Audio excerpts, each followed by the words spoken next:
Hi everyone, welcome. I'm really excited for this video because a few weeks ago I had a dream, or I woke up from a dream. It was like the middle of the night and I just was channeling all these really deep wisdoms that I've learned from plant life, from living with and tending to and loving the natural world. And so I think that there's so much wisdom to be had. I think that indigenous cultures all around the world have known this for millennia. And I think that there's really deep possibilities of liberation and healing and regeneration for ourselves, for our communities, and for the world at large when we look to the world around us, the world that we're a part of, when we look to other forms of life as our teachers. And so, as an eternal student to this life, I just thought I would share some of the wisdoms that I've been really, really blessed to carry with me, and still forever, always in the process of learning. And I hope you enjoyed this video and carry something away with it. So, life lesson, I think number one would be things take exactly as much time as they need. This is one that I feel in this lifetime forever be learning and relearning. It's been really healing for me to really witness how, a tree, an apple tree doesn't try to rush to full maturity in a year. It takes its time. It's never behind, it's never too far ahead. It takes exactly as much time as it needs to grow, to develop. It is aware of the conditions that allow it to get to that point where it will eventually get to. And I think when it comes to so many things, for myself, I applied this with my own healing journey when I began to heal from childhood and generational and personal traumas all at the same time. I remember just being like, okay, cool, we're gonna get this done in 1 year, and then we're gonna get our certificate that says healed, and then we're just gonna be free and everything will be great, and there will be no more problems. But I think over the past 2 years now, over 2 years, I've really learned that there's no rush. You can't rush any process, really. And that there's a deep beauty in being really present in the many stages that you're constantly in, and the constant like liminality. And so really understanding that there is no rush for you in your life. Like, you're exactly where you need to be. And I think too, in this world that we live in, this world loves to promote comparison. Like, as if you should constantly be in competition with others, as if you should constantly be in comparison with other people. Like, oh my gosh, like, I don't know what I want to do when I'm 27, or I don't have kids yet and I'm 35. Like, there's just a lot of standards and expectations that I think that we place on ourselves that aren't really our own. And we can feel really behind in that space, and start to compare our own individual life experience journeys to other people's. And that's a really sure way to dishonor ourselves. It's a sure way to also dishonor the paths of others. And so it's just a deep understanding of, I can never be behind in my life, ever. And any narrative that tries to push that and promote that is not for me. It's not mine. And that doesn't mean that you can't, make goals for yourself or set expectations for yourself, but it's just making sure you're setting standards and expectations that are rooted in your authentic knowing, and not the projection of anything that's not you. So yeah, things take exactly as much time as they need. And there's a deep beauty that comes in the unfoldment of whatever process that you're in. This is a major one, and the lesson is what exists within the soil, within the foundation, will manifest through what grows from it. And so to really make sure you're tending to your foundation, yourself, and whatever really supports your foundation, your soil, your microbial life within you, to really thrive. And that can be so many different things.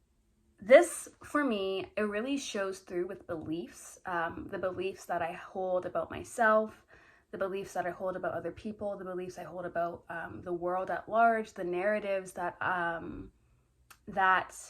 exist in me. I notice that when there's no running away from what exists within you, ever. I think there are many ways in which we try to. I know many of us have perhaps developed like coping strategies and mechanisms that assist us in moving away from what exists within us, but this is our foundation. And our bodies hold many, many stories. And when we tend to and really look at our foundation, and not from a place of judgment or critique, but just genuinely from a place of as much compassion as we can muster and curiosity, and just seeking to understand, we'll be able to understand more of our own external reality, what is arriving in our lives. And I think one of the ways that this has shown up in my own life are beliefs of unworthiness. For a very, very long time, I believed myself to be unworthy of a lot of the things that I desired in my life. Unconditional love, a life of joy, a life of ease. And so when I was holding that belief in my foundation of myself, I ended up aligning with ideas and relationships that supported that belief that I had about myself. And that really, really sort of became just like a constant cycle of like, look, here's this thing. Here's this like manifestation. I didn't know it as then as that, but here's this reflection of me, of the unworthiness that I was believing about myself. And it was only once I really began to change that narrative that I was holding on to for so long that and I began to actually tend to my foundation, the foundation of myself, that things began to shift. And I began to really live in a life that was more in alignment to the truth of my own foundation. And the truth of my own foundation wasn't one of inherent unworthiness. It was quite the opposite. And so really, this can be reflected in many ways. I mean, you don't have to take the lessons as I take them, but I think it's really important that we tend to the foundation, because the foundation is everything. If our soil is neglected, if our soil is not cared and tended to, then what grows from it will be a large reflection of that. And so I think it's just a really good deep reminder to take care of what you're going to be setting seeds in. And that kind of leads, I'm going to drink my tea. That leads into our third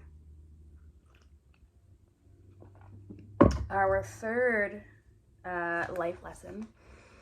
And that is, do not plant fertile seeds in poor or foundationless soil. Sometimes it's not the seed that's the issue. Sometimes the seed is a-okay and would be flourishing and thriving and growing if it were just put into different conditions. And so the conditions the seed is in is, I think, honestly, everything has importance, but I think it's quite important to really honor and know what your seeds need to thrive and flourish. I think what I love about this lesson is that it requires like a really deep, non-judgmental honesty about what isn't supporting the seed that we've planted. This seed can be an idea, a relationship, a project, a virtue that we're trying to practice. And when we see that things aren't flourishing or developing in the way that we really hoped and intended, sometimes we can put lots of effort into the seed, like, oh my gosh, like, why is this thing not working? Like, what is wrong with it? And sometimes it's not the thing, sometimes it's what the thing is in. And so it really requires us to be really honest about what our seed requires, what isn't supporting the seed, and what can I change? Is it even my choice or my capacity to shift what has to change. And it also gives us an opportunity to explore the needs of our seeds. Not all seeds need the same thing. So does it need more sun? Whatever that sun may be. That sun may be patience. That sun may be grace. That sun may be, I don't know, time with community. What are the watering conditions? Like really observing and coming to understand, like sometimes it's not the thing or the idea that's not working out. It's just the conditions that we've planted it in. So what can I control? What can I influence to ensure that this seed that I deeply desire to plant and watch grow can flourish if that's within my capacity. This is one of my absolute favorite life lessons. It's one of the reasons why spring and watching things bud is literally one of my favorite of all time life experiences, because, well, the lesson here is to trust what you cannot see. Every winter, we know things shed, things go away. The world seems barren for a bit, you know, there's no leaves on the trees. We're not seeing as much wildlife. And I think especially where I live in Canada, it's very, like, our winters last like months, our winters last like half a year. And so I know there are some days where it's like February, like -25, and I'm like, what is going on, world? I respect the seasons. I know we're here for a reason. And then suddenly one day in April, the green starts to sprout. You start to see tulips and flowers form within a month. And you start to see the leaves like come out. It's such a beautiful experience to see all the green come alive again.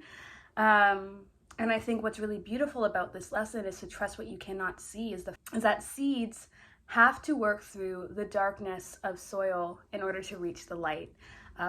As Rev Angel Kyoto Williams says, it's like energy blossoming up and opening itself up to the world. And so when we ourselves are experiencing, you know, like that dark night, like we're working through, I'm thinking a lot about like healing processes and navigating healing. Like one has to move through that darkness in order to get the light. And that will be reached. Moving through that darkness is quite literally the path. It's the very beginning of a really beautiful journey that will then continue to grow and develop as it's meant to. And I think that, there's something quite beautiful about this thing occurring every year. And I'm going to say something and it's going to relate to another lesson that comes about honoring the seasons and aligning with the seasons. But what I love specifically about this lesson is that there's this like quote, like, oh, I'll believe it when I see it. But watching things bud in spring kind of like switches things over, and it's like, I'll see it when I believe it. And so, yeah, trust what you cannot see. That's a major one, really, really major. I think one of the most important ones, and ones that people have been knowing forever, is the fact that everything is interdependent. We were not made in isolation. We were not made to be living as individuals. We are very much, we need each other. Everything depends on one another. We're all a part of a system that already functions, that's kind of just waiting on humanity to get back in alignment with what is. And so, you know, when I think about the hyper independence and competition mindset of capitalism and the ways in which the like lands that have been colonized have really promoted this idea of you're on your own. There's no support for you. Like, you need to be at the top, and when you're at the top, you have to like exist in power over dynamics. It's just very much it's against everything that's really natural. Yeah, it works directly against our nature to really believe that we're supposed to be doing things on our own, that it's our own individual responsibility to change our lives or to live love-filled lives, or it's our own individual responsibility to build a liberated future. But quite literally, we need each other, because there's never been like these ideas like capitalism, colonization, they also like deeply, deeply, deeply support disconnect, and that disconnect from that inherent truth I'm speaking about. But you witness that too. Like when I think about mycelium, like my heart sings for so many reasons. Like this beautiful web of network. It's like deeply, deeply like intelligent and rooted. It's rooted in a love ethic, which I think is really fantastic. This thing that like allows nutrients to be shared, the abundance of nutrients to be shared, because there's a deep understanding that like we need each other. We depend upon each other. There's never been any separation between anything alive. I had this beautiful experience the other day where I was meditating outside, and I was like, oh, I'm gonna put my hands on the soil. I normally like ground like with my feet, but this time I really wanted to use my hands, and I put my hands on the soil, and I just had this really deep felt experience of like, wow, like I am quite literally in contact with something that everything I've ever really known is connected to.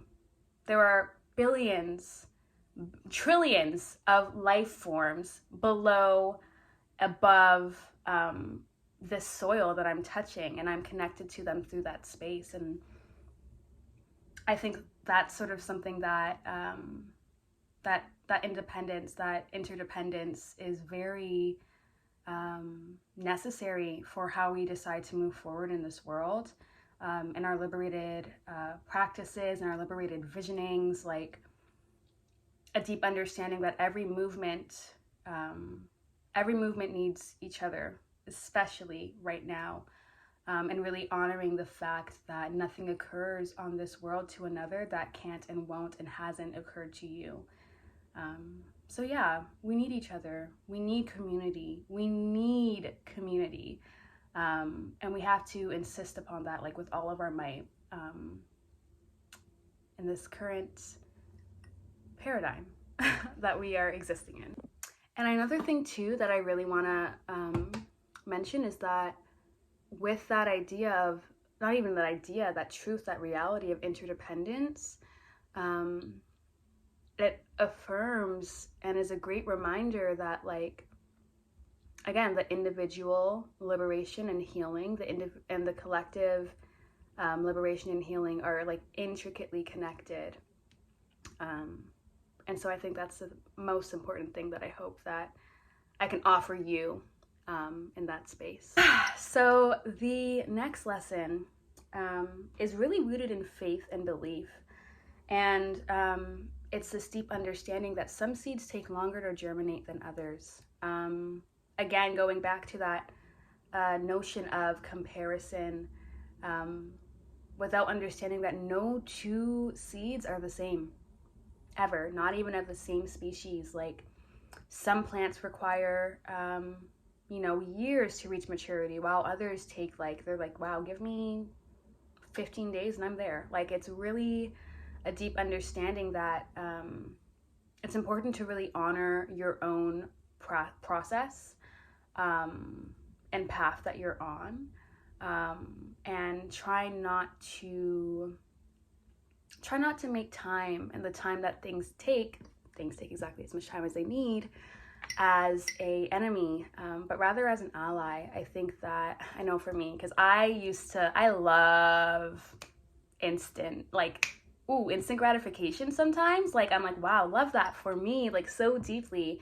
But I've been humbled many, many times to really again, value process, really, really see like again, the destination, like you're gonna get there, you're gonna get to the destination, but there's a lot to learn, and there's a lot to experience, and there's a lot to be present in the process that it takes you to get from point A to point Z. You got 24 alphabets in between. alphabets, letters in between, that will assist you. But anywho, um, yeah, honoring ourselves, honoring others as well, especially that assists so much with compassion, like honoring others in their own process, not trying to compare them to expectations and standards that they did not really set for themselves and might not be for them. While we are all deeply, deeply one massive, beautiful collective, we're also very unique individuals who are experiencing that shared experience. And so, yeah, it's really important to allow yourself to be where you are in your life, and to find beauty in that. Like, that's your path. Like, this is for you. Nothing in your life is too late. And I think, along with like the idea of trust what you cannot see, and some seeds take longer to germinate, like those reminders have held me so deeply in my moments of deep doubt and fear, and uncertainty. Yeah. And also honor the conditions that support that process to the best of your ability. And you're gonna probably like make mistakes because you're learning. That's quite literally the best way to learn, is through trial and error. And so honor those too. Honor those mistakes that you make, because that is, yeah, that's where I've learned the most. All of these have come from my mistakes. And I love that. I love that I get to share this, and that I get to share this not as like, oh, like I'm a master and I know everything there is to know, but quite literally like, hey, like I've been here, I'm still here. Yeah.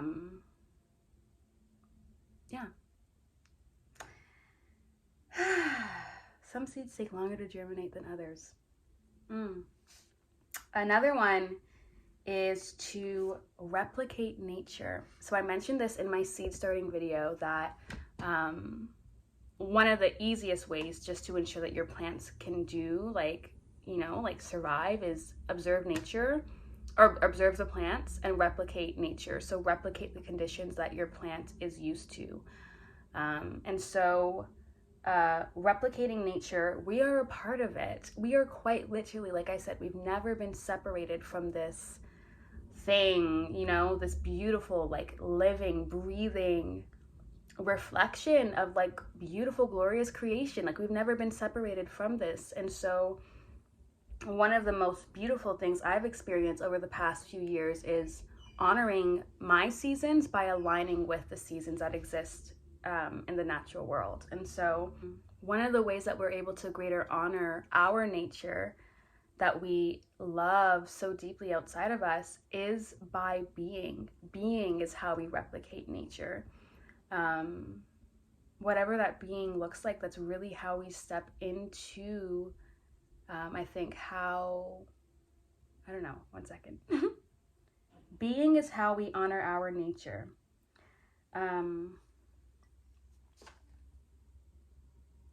Yeah, living in alignment with the natural world and the seasons might transform your life. Really witnessing like winter, you know, everything dies. Winter is death.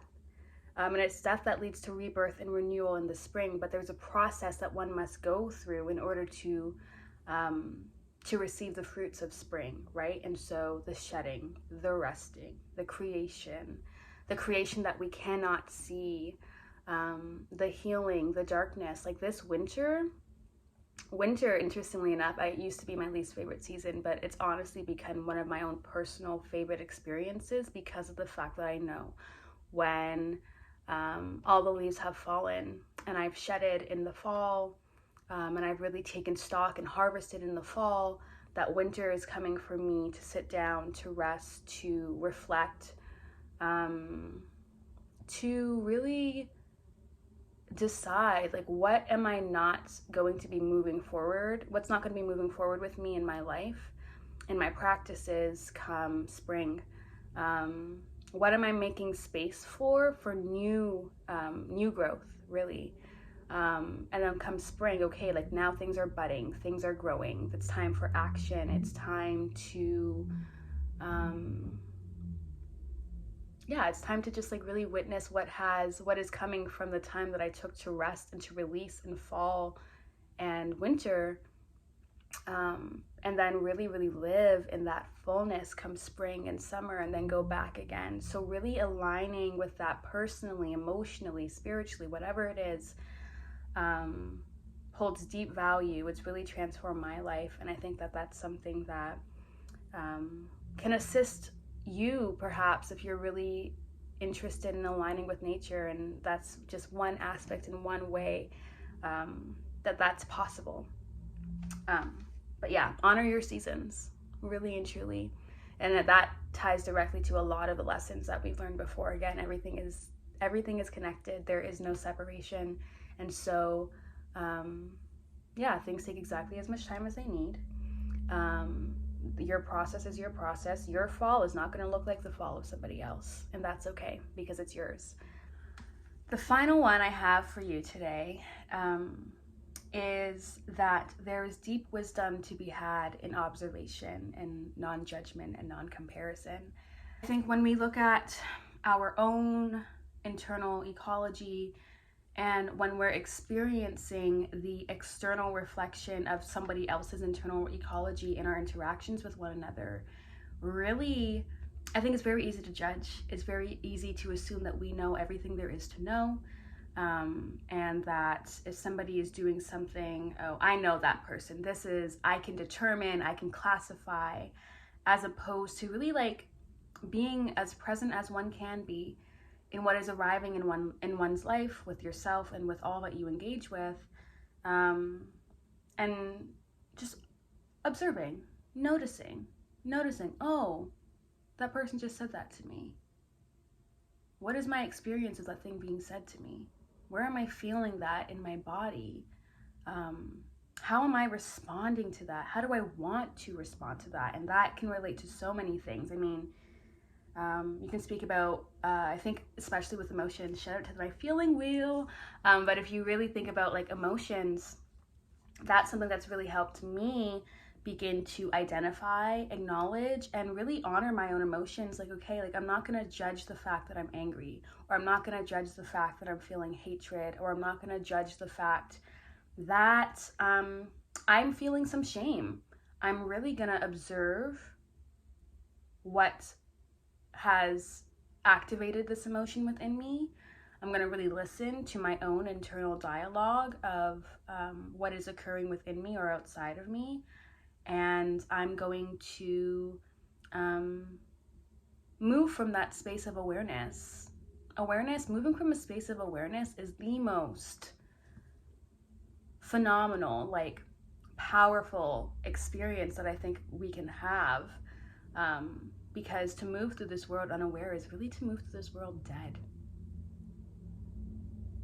Yeah. From that space of observation and non-judgment, we're also able to greater identify what works for us, what doesn't work for us. We're able to greater identify like our activations, where we might need boundaries. And I think that's one of the things specifically with like anger. I think anger is a big emotion that people like shame of themselves, or maybe I'm just projecting onto all y'all, but I used to really shame my own anger until I began to understand, okay, like my anger is communicating to me that there's an injustice that's happened. And my anger is my powerful boundary setting emotion. And from that space, I can move, because I'm aware of that, I can move with greater choice in how it is that I'm going to honor the fact that anger has arrived in my life and in my lived experience, and allow that emotion to flow. So that's definitely something that I think really helps. And I think it also, when we move from a space of awareness and observation and non-judgment, we're able to also identify and expand and move beyond those cycles of shame and blame and pressure that that might arrive when we are judging ourselves, we're critiquing ourselves, and that internal judgment and critique fills us up and outflows and overflows into how we view and experience and connect with and engage with others. So yeah, you know? I think especially too with like anxiety, I know for myself there are times where I was feeling deep anxiety, and I was like, and I knew it wasn't rooted in anything that was actually a reflection of what's in front of me. It was, you know, the past was arriving. And I would go into, oh my gosh, we're doing this again, like just deep judgment, and how that pulls me away from myself. It really does. It makes me disconnect from myself, the blame and the shame, and how just observation, noticing, really getting into the practice, because it's a practice of non-judgment, can be deeply healing and deeply liberating because of the fact that we're able to move from that noticing space. And then we get to act upon change or initiate change within our lives through wisdom, and not through pressure or panic or blame or shame or any of that. Motorcycles. But yeah, that's really what, and I think this is a thing that you can practice in many ways. You can practice it in meditation, you can practice it in your relationships, you can do deep listening exercises. Oh my God, love deep listening exercises with people that you really want to connect with.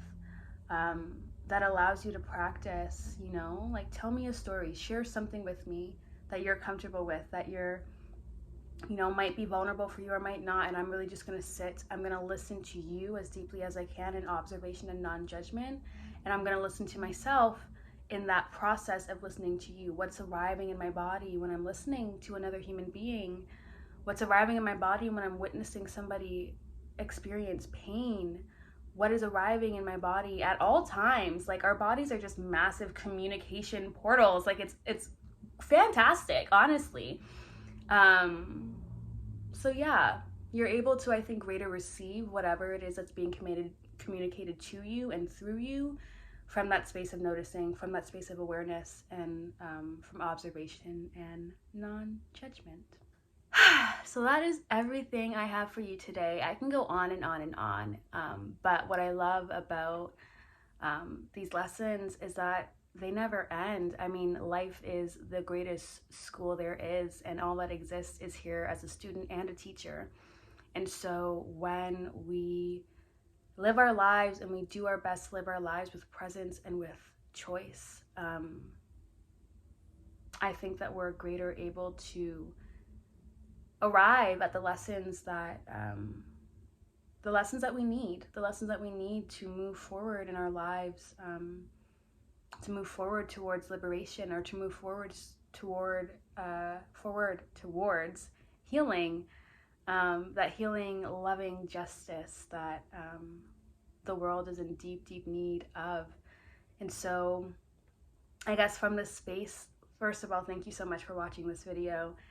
And I really hope that this encourages you to reflect on what you might have learned, the lessons, the virtues that you might have learned and are still learning from engaging with life, from engaging with the trees and the birds and the grass, and from your own gardening practices. If you work and connect with the world around you, like, you really find yourself in it. You really, really do. And so yeah, I encourage y'all to, if you have access to it, spend some time with the world budding and evolving and growing and expanding and shifting and moving around you, and see what it's trying to speak to you. You might discover something really, really beautiful. But yes, thank you so much for watching this, and I will see you next time.